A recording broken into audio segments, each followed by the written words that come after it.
සුබ දවසක් ප්‍රාර්ථනා කරනවා හැම දිනාටම. සෙට් වෙලා ඉන්නේ 2028 අලුත් බැජ් එකත් එක්ක ප්‍රතිඵල ආවත් එක්කම පටන් ගන්න අලුත් කණ්ඩායමත් එක්ක පොඩි ක්ලිප් එකක් දාන්න හදන්නේ ශ්‍රිත පාඩමේ ආරම්භය විදියට. පොඩි ක්ලිප් එකක් තප්පර ගානකින් තේ එකක් බිබී බලන්න පුළුවන්. ඉතා පුංචි ක්ලිප් එකක්. හරි. ලොකු කතා බහක් නැහැ. දඩස් ගාලා වැඩේට බහිමු. මම ප්ලෑන් කරන්න හදන්නේ ශ්‍රිත පාඩමේ ආරම්භය ගන්න. හරි. පොඩි ප්ලෑන් එකක් නිකන් ඔයාගේ ඔළුවේ මතක තියාගන්න අවශ්‍ය දේවල් ටිකක් විතරයි මම කියන්නේ. හරි. අපි මාතෘකාව මෙහෙම දාගන්නවා. ශ්‍රිතය මෙයාගේ කඩ ටර්ම් එක තමයි ෆන්ක්ෂන් කියලා කියන්නේ. අපි සාමාන්‍ය ව්‍යවහාරයේ නම් ෆන්ක්ෂන් එකක් කියලා කියන්නේ උත්සවයකටනේ. හැබැයි මැතේදී ෆන්ක්ෂන් කියලා කියන්නේ ශ්‍රිතයකට. හරි. මොකද්ද ෆන්ක්ෂන් එකක් කියන්නේ? ඊට කලින් අපි ඉගෙන ගන්නවා මේ යටතේ අනුමාතෘකාවක් සම්බන්ධතා කියලා. හරි. ඒ නිසා මම තව අනුමාතෘකාවක් දාගන්නවා මේක යටතේ සම්බන්ධතා. දැන් උඹලට දඩස් ගාලා මතක් වෙන එකක් තියෙනවනේ. සම්බන්ධතා. ඒ දෝනිගෙයි උඹයි එක නෙමෙයි මේ කියන්නේ. හරි. මේ ගණිතයේ තියෙන ඊටා විශේෂ සම්බන්ධතාවයන් ගැන කියන්න හදන්නේ. හරි. මේක තමයි පුතා කම්බයින් මැත්ස් වල එහෙම නැත්නම් ශුද්ධ ගණිතය කියලා කියන්නත් පුළුවන්. වඩා හොඳයි කම්බයින් මැත්ස් කියලා ගත්තාම එයාගේ පාදම ෆවුන්ඩේෂන් එක මේක. ඒ නිසා මේකෙන් ගාණක් එන්නේ නැහැ විභාගෙට. හරිද? මේකෙන් කිසිම ගාණක් එන්නේ නැහැ. හැබැයි මෙතනින් එහා ඔයා ස්ටඩි කරන හැම පාඩමකම පදනම වෙන්නේ මෙතන. ඒ නිසා මේක මාර වැදගත් එකක්. හරි? සම්බන්ධතාවයක් කියලා කියන්නේ මෙන්න මෙහෙම එකක්. මම දරස් ගාලා වැඩේට බහින්නම්. හරි? මං අදිනවා කුලක දෙකක්. මෙන්න එක කුලකයක් මං එයා x කියලා නම් කරගන්නම්. මෙන්න අනිත් කුලකය මම එයා y කියලා නම් කරගන්නම්. එක කුලකයක් x කියලා ලියාගත්තා, අනිත් කුලකේ y කියලා ලියාගත්තා. මම ඔය x කුලකය ඇතුලේ සාධාරණව අවයව ටිකක් මෙන්න මෙහෙම බෝල ටිකකින් ලකුණු කරන්න. මේවා සාධාරණ අවයව, සාධාරණ ඒවා.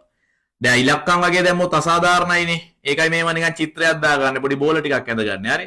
ඉලක්කම් ඉංග්‍රීසි අකුරු අරවා මේවා දාපුවම පොඩි අසාධාරණයි වැඩේ. ඒ නිසා අවයව ටිකක් එලිමන්ට්ස් ටිකක් පෙන්වන්න ඕනේ කවට මම මේකට පොඩි තිත් ටිකක් දාගන්නවා. මේ පැත්තේ අවයව ටිකක් තියෙනවා, මේ කුලකේත් අවයව ටිකක් තියෙනවා. මට ඕනේ සම්බන්ධතාවයක් කියන්නේ මොකක්ද කියන එක ඔයාලට කියලා දෙන්න. හරි. මෙහෙම වැඩක් සිද්ධ වෙනවා. මොකක්ද? මේ x කුලකයේ තියෙන අවයව යම්කිසි නීතියක් යටතේ y කුලකය තුලට අනුරූපණය වෙනවා. එහෙම නැත්නම් ගොඩ නැගෙනවා y කුලකය තුලට. මොනවා හරි ක්‍රමවේදයක් ඔස්සේ මේ පැත්තේ තියෙන අවයව වලින් මේ පැත්තේ තියෙන අවයව නිර්මාණය වෙනවා. මෙහි අවයව වලින් මෙහි අවයව හැදෙනවා. මෙන්න මේ ක්‍රමය, මේ process එක, මේ නීතිය තමයි අපි කියන්නේ සම්බන්ධතාවයක් කියලා, connection එකක් කියලා. හරි. එහෙනම් ඔයා මතක තියාගන්න ශ්‍රිත පාඩමේදී සම්බන්ධතාවයක් කියලා කියන්නේ එක කුලකයකින් තවත් කුලකයකට අවයව අනුරූපණය කිරීමේ නීතියක්. එහෙම නැත්නම් අවයව ගොඩනැගීමේ, නිර්මාණය කිරීමේ නීතියක්. right? පැහැදිලි වාට මම කියන කතන්දර ඊට වඩා වැල් බයිලා මේකට ඕනේ නැහැ. මේක අර මැත්ස් වලට ඒ දාපු ළමයි නෙමෙයි ඉන්නේ නේද? තේරෙනවා මෙහෙම දෙයක් කියපුවා මේ මොකද්ද කියන්නේ කියලා. හරි. එක කුලකයක අවයව තව කුලකයකට මාරු වෙනවා. එහෙම නැත්නම් ගොඩනැගිනවා, නිර්මාණය වෙනවා. මේකට අපි කියනවා සම්බන්ධතාවයක් කියලා. ශ්‍රිත පාඩමේදී හිම සම්බන්ධතා හතරක් ගැන අපි කතා කරනවා. මම මේ සම්බන්ධතා හතර උන්න පැත්තකින් ලියන්න හදන්නේ. පළවෙනි සම්බන්ධතා જાතිය මම ලකුණු කරනවා නැත්නම් ලියනවා. ඒක සම්බන්ධතා. අලුත් නම් මේව. නම අලුත්. හැබැයි වැඩේ මාර ලේසි. හරිද? දෙවනි සම්බන්ධතා જાතිය මම ලියනවා. ඒක බහු සම්බන්ධතා කියලා. ඒක බහු. තුන්වෙනි එක මම ලියනවා බහු ඒක සම්බන්ධතා.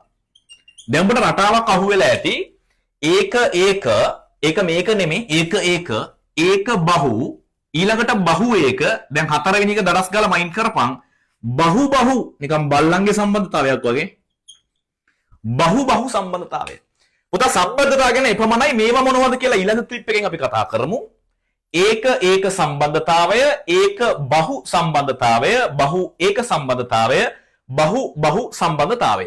ඒ කියන්නේ අර මේම අපි සම්බන්ධතාවය කියලා මේ ඉගෙන ගත්ත කෑල්ල තව කොටස් හතරක් යටතේ වෙනම ස්ටඩි කරන්න පුළුවන්. මේ જાතිය කනෙක්ෂන්ස් තව කෑලි හතරක් යටතේ වෙනම ස්ටඩි කරන්න පුළුවන්. මොනවද? ඒක බහු ඒක සහ බහු. හරි. එපමණයි අදට කතා කරන්නේ. මම මේක මාර දිගට කරගෙන යන්න ප්ලෑන් කරන්නේ. නිකන් අර විනෝදෙට වගේ කරන වැඩක්. මාර සිරාමේ කතන්දරයක් නෙමෙයි කියන්නේ. හෙන්න සරල කතන්දරයක්. ඊටාම කෙටියෙන් කිව්වේ. හරි. අපි ඊළඟ ක්ලිප් එකේදී මේ හතර වෙන වෙනම ඇනලයිස් කරමු.